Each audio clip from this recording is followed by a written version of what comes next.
Hey docs, it's Latif. I'm Bali here again.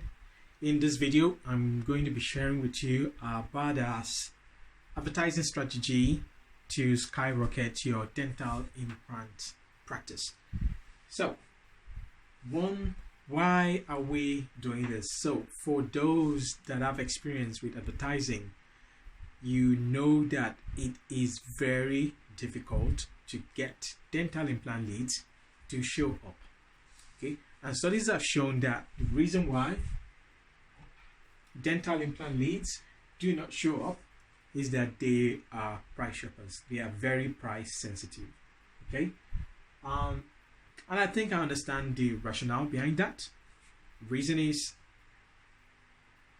dental implants, while it is beauty, it is cosmetic, there is also a medical benefit to it. You know, sometimes some people are more concerned that they can't chew easily, or maybe the missing tooth is not that visible, right? So they are not so concerned about it from the aesthetics side. While there is an inconvenience, but the pain is not urgent enough to get them to take action. That's one side. Whereas for Invisalign, right? And it also depends on the type of dental implant anyway. But some people, when it comes to beauty, some people even still have good teeth, but not perfect teeth, but good. But they still want it to be perfect because they are so body conscious and they are willing to do anything to pay for it to fix that. That's one side. And of course, I can go into a lot of those details, but the key thing is that they are price shoppers. That's number one. Number two, they have dental phobia. So to be able to get these people to convert, you need to be great at handling price shoppers. So that is the front desk. The admin team needs to be great with dealing with price shoppers. They need to be trained to do that effectively. And so you need to be able to educate the patients on quality versus price, the benefits of your quality, the benefits and the quality you provide, and the peace of mind they're going to get in comparison to that treatment. That's the core thing behind it. Then the other side is to be able to alleviate the fears of pains and things like that and make them comfortable with the treatment. So if you get this right, you'll be okay. Now, the next side is how do we advertise specifically to get these kind of people to convert? And I got a chart on the right, and that has to do with running Google ads in a special way rather than Facebook ads, right? However, we're still running Facebook ads, but we are only retargeting people that opt-in, and we're only retargeting people that view the landing pages from the Google ads through that. We're also retargeting people that also even become leads, but that is something for another time. There's another reason for that, but let's go straight to the point. When people click on our ads, they get added to the retargeting pool. Okay, however, at the time they are seeing our ads, they're also clicking on some other pages. So we want to be able to stand out with our landing pages to be able to educate the prospect, so qualify them in some ways, put in some surveys to ask some questions, but also provide testimonials, case studies, put pricing information in there, right? But we are competing with other clinics for ad space.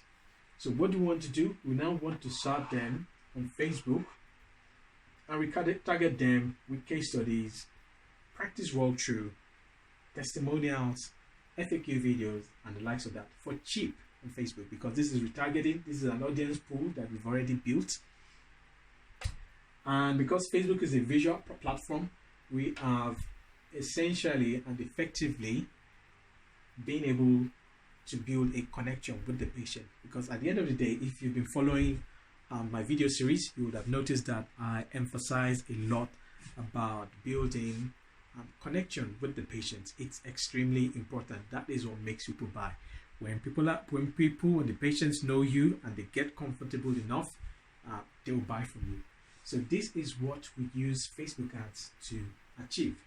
Now, so why then the next thing that we also do at the same time is that they start seeing display ads, or what is called banner ads, which is just a way of staying in front of them. So as they go across the web and visit different sites, they will see our ads, as images pop up in different places. So that makes, that puts us in front of them. And one thing is this: it takes about, statistically in marketing, it takes between 8 to 13 touch points for that sale to occur. So this is the essence of, the essence of the strategy, and it's extremely powerful with great results. So why does it work? The thing is, see this: when we're talking about Google Ads here, we're talking about using purchase intent keywords. So we're not just placing bids for all sorts of dental implant related keywords. We are focusing on keywords that have a high purchase intent. So dental implant Manchester, dental implant price, dental implant cost, that kind of thing. And of course, we also want to eliminate negative keywords. So if somebody says dental implant cheap or something like that, you're not going to get value from that. So that's another key thing to express in terms of Google versus Facebook, is that there are two different platforms. Google is a pull platform, while Facebook is a push platform. So people are not going to see your ads except they search for it. So whereas on Facebook, people see your ads regardless of them searching for it.